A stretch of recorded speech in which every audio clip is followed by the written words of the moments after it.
Now, aside from my reviews, because they do take too damn long to make, and I am such a busy chap, I've decided to do this thing where we touch in on what's going on in the movie universe, the movie sphere. Primarily horror, but I'm going to touch on some of the more prominent news stories surrounding entertainment, because I do like to consume. No, but seriously, it's been a fantastic year for horror, right? And I'm excited to see what 2025 has to offer, some of which we will read about today. Yes, in case I haven't done it already, my name is Jake Monroe. Welcome to the channel. Drop a like if you enjoy the video. Don't forget to subscribe if I keep popping up in your feed. So let's get into the movie news of the day, of the week, I guess. We're gonna head over to bloodydisgusting.com to see what's cooking up. Yes, immediately met with sad news here that Tony Todd, who was in Candyman, has sadly passed away at the young age of 69. Now, I wasn't a particular fan of Candyman, rhyming again! But it is always really sad to say goodbye to some of the horror icons of human history.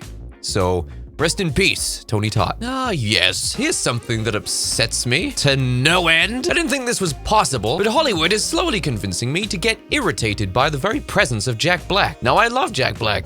I remember when Tenacious D hit the streets, when I was but a lad, and I even liked The Pick of Destiny, despite what the critics said. And quite frankly, I couldn't get enough, like most millennial boys. But as his career goes on, and Hollywood exhibits increasingly childish behavior, I'm beginning to find Jack Black's insistence in being in almost everything to be nauseating. Can't believe this is happening. So let's have a look at the latest cinematic irritation that Jack Black is going to be lending his name and characteristic voice to this year. Dear Santa is dropping November 25th.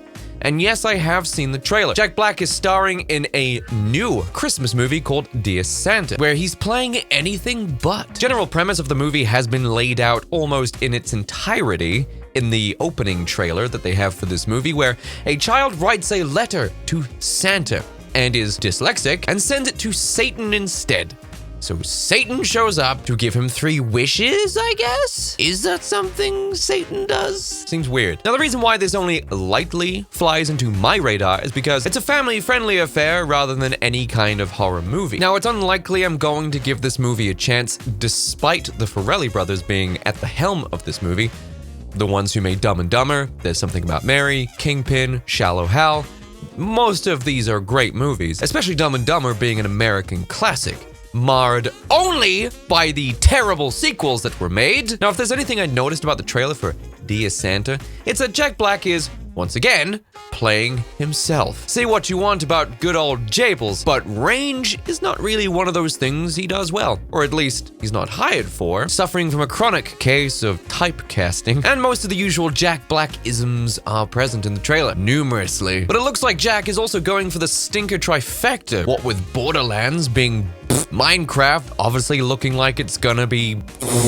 Now we've got Dear Santa. Now, this isn't gonna be a contender for a blockbuster by any means, but it does look like it's gonna have the same kind of quality. I would love to see Jack Black reprise a role similar to what he played in Tropic Thunder, which is a great movie. A fantastic movie that could never ever be made again. Oh, Trump won. Oh, well then maybe they could. But yes, to touch back on the movie itself, when a young boy mails his Christmas wish list to Santa with one crucial spelling error, a devilish Jack Black arrives to wreak havoc on the holidays. A whip crack went his whippy tail, and the beast was Jack Black. It's amazing he didn't outsource his role as the devil to his friend Dave Grohl, but I think he might be a little bit preoccupied. Now, director Bobby Farrelly tells Entertainment Weekly, "We never wanted to make it a horror movie or something like that. We wanted it to be comical, hence the Jack Black. So it was a delicate ball of playing this iconic character, but doing it in a way that the audience can have some fun with it." So you are thinking of the audience. Interesting, considering every other decision that's been made with this movie so far.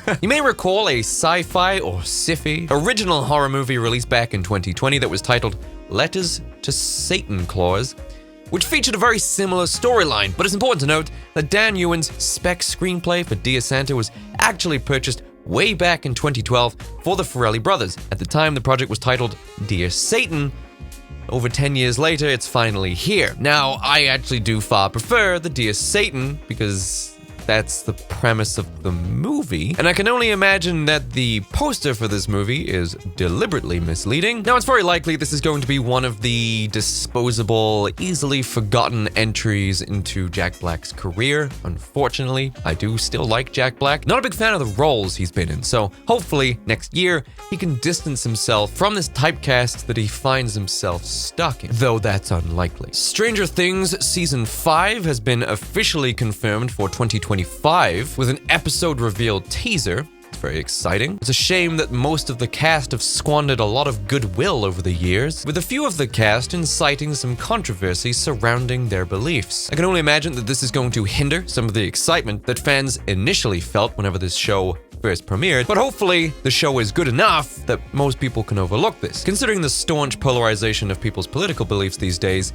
and how stubborn they are to never ever overlook them in favor of things like, I don't know, enjoying life, it's unlikely that people are going to overlook these details going into Stranger Things 5. I guess it can be said that it is a good thing that this will be the final season, so let's have a look at the episode titles list, because that has been released, and I feel like we can probably put together what the storyline is going to be about.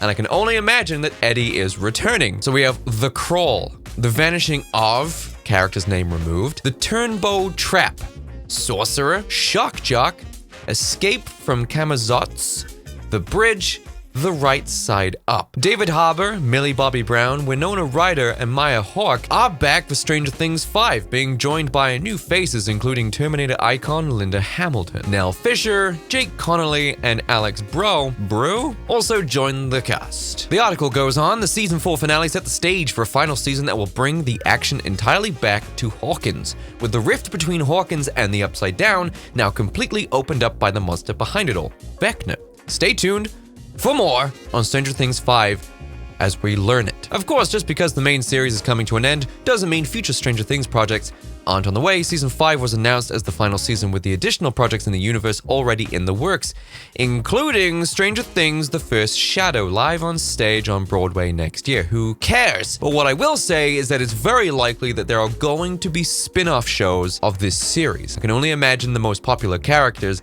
and we all know who they are most likely going to be getting their own sideshow. It's too much of a successful show to just be left after season 5. And as we see here, there's also an untitled animated spin-off series. I can't imagine people are going to be too excited about that either. Creators, the Duffer Brothers, tease there are still many more exciting stories to tell within the world of Stranger Things. New mysteries, new adventures, new unexpected heroes. Most likely, that is indirectly confirming what I just said. There's likely going to be a myriad of spin-off series regarding this franchise. So leave a comment down below as to your predictions for what is going to be in Stranger Things Season 5. I think it's inevitable that Eddie's going to come back. The evidence and lore is there to suggest that there is at least a capability for him to return. It would make no sense for the show to not reprise Eddie since he was incredibly popular, and the merch sold like hotcakes. Now let's leave Bloody Disgusting for just a second, since they're not reporting on this, and probably for good reason, because there is, quite frankly, nothing about it. And that was the teased Return to Silent Hill movie. Now I say this was teased because this was initially part of the Konami Silent Hill Resurrection project, is what I can call it, where Silent Hill gets a bunch of brand new games, some new movies, and some other stuff, some cool stuff like toys. And while some of those things have been flops, and some of those things have been pretty good actually, some other things have yet to be established following their initial teaser. Like Return to Silent Hill, like I just said, is meant to be coming out right now. Actually, it's meant to be coming out right now. As we see Dr. Dank 91. Hey, we're born the same year, look at that. What's happening with Return to Silent Hill? Earlier this year, there's a whole bunch of buzz around it. It had a release date slated for October 18th, 2024. I think that was the date. Now I can't find any word. As far as release goes, all it says is initial release date 2024. The trailer is completely gone from YouTube. The only trailers of it up now are behind the scenes trailers and clips of Christoph Gans talking about making the movie, but nothing else on it. If it's still coming out next month, it's definitely not being promoted properly or at all. I've tried Googling and I'm finding zero information on it now. I was really looking forward to seeing this movie. Really? Really? Were you? Did you see the other Silent Hill movies that Christoph made? Maybe you forgot. People who suffer trauma usually do things like that. I Blame Johansson says they haven't sold the film to a publisher yet. We don't know if the film is going to theaters or direct to streaming too. How they know this information? I'm not entirely sure, but they might be an insider on the whole thing. Now, Lord Emmerich has said a few behind-the-scenes footage released recently. I assume it's going to release in 2025. Either to modify it slightly or to not be too close to the Silent Hill 2 remake. If they are spending time on not making the Silent Hill 2 movie like the Silent Hill 2 game, then I don't want to watch it. If there's a release in 2024, it would be November, December. Well, it's November and we still have nothing. Even if they started promoting it now for a December release, I still think that would be cutting it a little bit too close. But then again, Konami probably don't want to spend the money on marketing because they suck.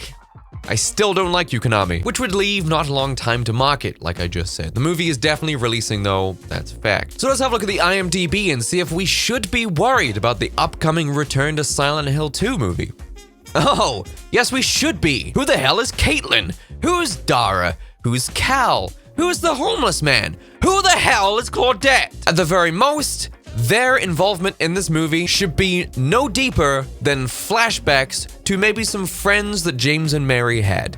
You do not need to add more characters to the Silent Hill 2 storyline. It's already perfect. Stop doing this, Chris! I swear, dude! I know you think you're better than a video game writer, but you're not! You have been given this job to create a Silent Hill 2 movie because Silent Hill is far bigger and better than anything you ever have done or will do. So stop trying to make it better. You won't. You can't.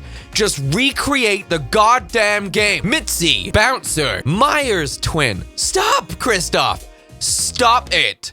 Stop doing this. Why do movie producers, directors, and writers do this? They always think they are better than video games. They think they're better. The story from a video game writer?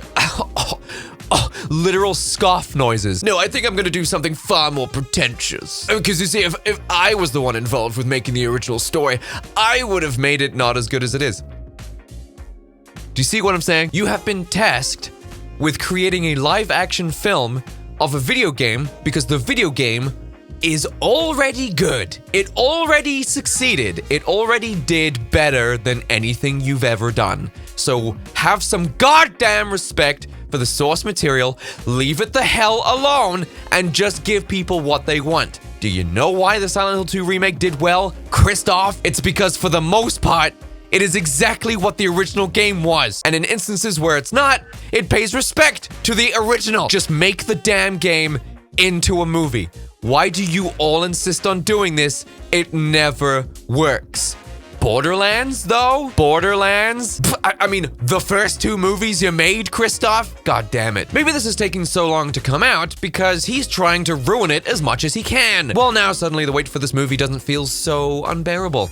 I could wait a lifetime for this movie to come out, and I hope it never does. Scrap it, bin it, throw it in the trash. We're done with this. I'm not watching it. And on the other side of the survival horror fandom, we do have some good news for Resident Evil, where Resident Evil 9 leaks purport to reveal main characters and initial story details. Mike Wilson on Bloody Disgusting says that Resident Evil fans have been dealing with no shows in regards to Resident Evil 9 with the big gaming events this year, despite the plethora of rumors circulating around.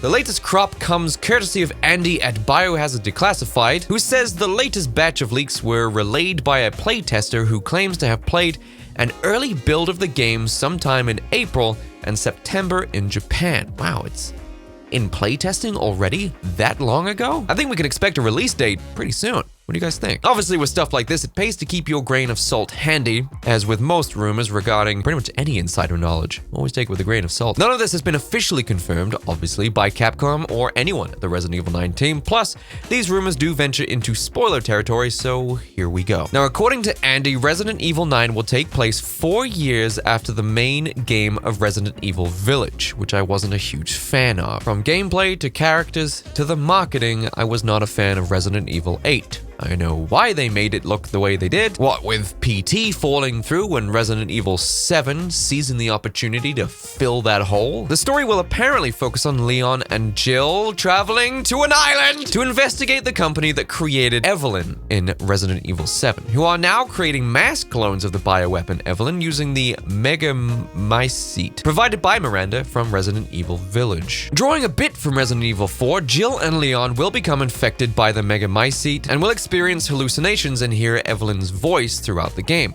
Not only that, but there will be someone stalking Leon throughout the game, while Jill will be hunted by what's referred to as the Goat Man. Now, this all sounds very exciting. It sounds like Resident Evil 4. In fact, it sounds exactly like Resident Evil 4, doesn't it? Trying to recapture the magic, are we? Locations for Resident Evil 9 include an abandoned hospital, caves, deserted houses, labs, dark forests, and a temple. The main enemy will be an evolved zombie that sounds similar to the Ganados from the Resident Evil 4 remake, once again referencing Resident Evil 4. The main villain for the game will be a man named Mr. Simon, a completely new character who supervises the mass production of bioweapons on the island. Blue Umbrella will also return as the good guys. As you probably guessed, Leon Kennedy and Jill Valentine will return as the main playable protagonists. They will, however, be joined by Chris Redfield and Barry Burton as supporting characters through radio calls. Oh man, I hope they actually make a physical appearance. That'd be dope. Good old Barry.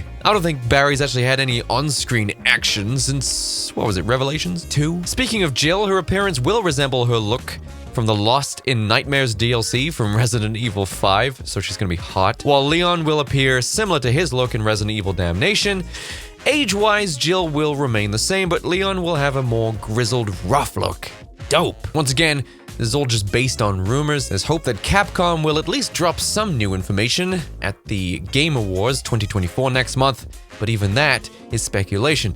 As is always the case, we'll just have to wait and keep expectations in check. Well, if Resident Evil 9 is going to be recruiting Jill Valentine and Leon once again for more classic Resident Evil adventures, I'm super excited. Now, I can only hope it's not going to be a first-person nightmare that was Resident Evil 7 and 8. Even worse, being Ethan, with Ethan being the most boring main character ever. I hope he never comes back. Hopefully this is a good old-fashioned over-the-shoulder Resident Evil 4 adventure.